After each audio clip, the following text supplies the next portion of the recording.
हम मीनू झा गोर लगै छी समस्त मिथिलावासी के एकटा कोबर के गीत लऽ कऽ उपस्थित छी।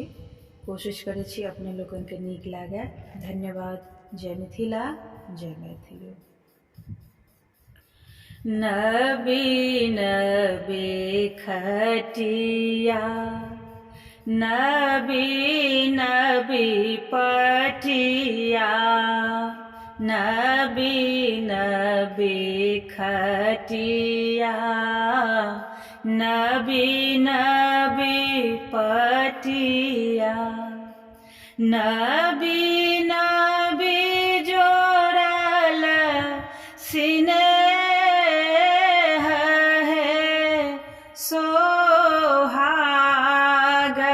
करतिया, नबी नबी जोड़ल सिनेह है, सोहाग करतिया,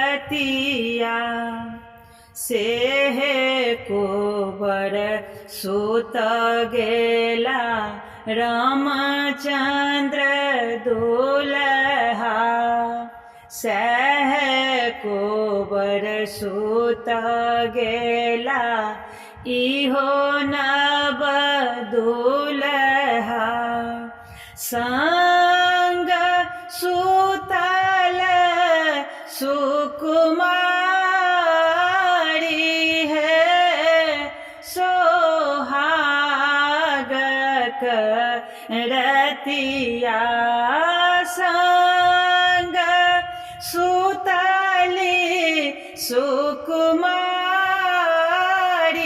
है, सोहाग करतिया, घूरे सोतो फिरे सोतो कनिया है सोहबे, घोड़े सोतो फिरे सोतो कनिया है सोहबे, तोरे घामे चादर मलिन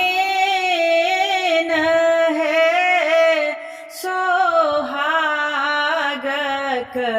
करतिया, तोरे घामे चादर मलिन है, सोहाग करतिया, एतबा वचन जब सुनलनि कनिया सोहबे, एतबा वचन जब सुनलनि कनिया सोहबे, से जे छोड़ी भुइया में लोटाई है, सोहाग